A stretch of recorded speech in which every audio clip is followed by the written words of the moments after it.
ಇವತ್ತು ಮೇಯ್ನ್ಲಿ 14ನೇ ವರ್ಷದ anniversary celebration ಅಂತ ಮಾಡಿದ್ವಿ ವಾಸನಾಯ್ಕರ್ದು. ಇನ್ನೊಂದು ಉದ್ದೇಶ ಏನು ಅಂತ ಹೇಳಿದ್ರೆ, ಇವಾಗ ವಾಸನ್ನು ASG ಹಾಸ್ಪಿಟ್ಲ್ ಎರಡು ಕೋಆರ್ಡಿನೇಟರ್ ಕೆಲಸ ಮಾಡ್ತಾ ಇರೋದು. ಸೊ ಸಾಕಷ್ಟು ಲೇಟೆಸ್ಟ್ ಫೆಸಿಲಿಟೀಸ್ ಅವೈಲಬಲ್ ಇದೆ. ಇದನ್ನು ಜನಗಳಿಗೆ ಮುಟ್ಲಿ ಅಂತ ಇದೊಂದು ಉದ್ದೇಶ. ಇವತ್ತಿಗೂ ನಮ್ಮ ಮೈಸೂರು ಡಿಸ್ಟ್ರಿಕ್ಟಲ್ಲಿ ಎಷ್ಟೊಂದು ವಿಲೇಜರ್ಸು ಅವ್ರಿಗೆಲ್ಲ ಎಷ್ಟೊಂದು ಫೆಸಿಲಿಟೀಸ್ ಅವೈಲಬಲ್ ಇರುತ್ತೆ, ಅದಕ್ಕೆ ಟ್ರೀಟ್ಮೆಂಟ್ ತೊಗೊಳ್ಬೋದು ಅನ್ನೋದು ಅರಿವಿಲ್ಲ. ಫಾರ್ ಎಕ್ಸಾಂಪಲ್ ಸಣ್ಣ ಮಕ್ಕಳಲ್ಲಿ ಎಷ್ಟೊಂದು ಜನಕ್ಕೆ ಲೇಜಿ ಅಂತ ಹೇಳ್ತೀವಿ, ಅದು ಯಂಗ್ ಏಜಲ್ಲೇ ಕರೆಕ್ಷನ್ ಮಾಡಿದ್ರೆ ವಿಷನ್ ಇಂಪ್ರೂವ್ ಆಗುತ್ತೆ, ಅದು ಗೊತ್ತಿರಲ್ಲ.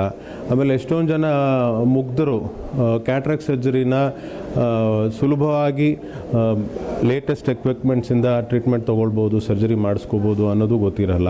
ಆಮೇಲೆ ರಿಫ್ರಾಕ್ಟಿವ್ ಸರ್ಜರಿ ಅಂತ ಹೇಳ್ತೀವಿ, ಅದು ಇವಾಗ ಗ್ಲಾಸಸ್ ಇಲ್ಲದೇ ಕರೆಕ್ಷನ್ ಮಾಡಿಸ್ಕೋಬೋದು, ಅದೂ ಲೇಟೆಸ್ಟ್ ಫೆಸಿಲಿಟಿಲಿ ಅವೈಲಬಲ್ ಇದೆ ನಮ್ಮಲ್ಲಿ. ಸೊ ಇದೆಲ್ಲ ಜನಗಳಿಗೆ ಮುಟ್ಲಿ ಅಂತ ಇದೊಂದು ಉದ್ದೇಶವಾಗಿ ಈ ಸೆಲೆಬ್ರೇಷನ್ ಮಾಡಿದ್ವಿ ಇವತ್ತು.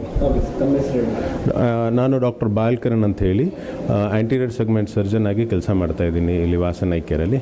14ನೇ ವರ್ಷದ ಆ್ಯನಿವರ್ಸರಿ ಸೆಲೆಬ್ರೇಷನ್ ಅಂತ ಮಾಡಿದ್ವಿ ವಾಸನಾಯ್ಕರ್ದು. ಇನ್ನೊಂದು ಉದ್ದೇಶ ಏನು ಅಂತ ಹೇಳಿದ್ರೆ, ಇವಾಗ ವಾಸನ್ನು ASG ಹಾಸ್ಪಿಟ್ಲ್ ಎರಡು ಕೋಆರ್ಡಿನೇಟರ್ ಕೆಲಸ ಮಾಡ್ತಾ ಇರೋದು. ಸೊ ಸಾಕಷ್ಟು ಲೇಟೆಸ್ಟ್ ಫೆಸಿಲಿಟೀಸ್ ಅವೈಲಬಲ್ ಇದೆ. ಇದನ್ನು ಜನಗಳಿಗೆ ಮುಟ್ಲಿ ಅಂತ ಇದೊಂದು ಉದ್ದೇಶ. ಇವತ್ತಿಗೂ ನಮ್ಮ ಮೈಸೂರು ಡಿಸ್ಟ್ರಿಕ್ಟಲ್ಲಿ ಎಷ್ಟೊಂದು ವಿಲೇಜರ್ಸು ಅವ್ರಿಗೆಲ್ಲ ಎಷ್ಟೊಂದು ಫೆಸಿಲಿಟೀಸ್ ಅವೈಲಬಲ್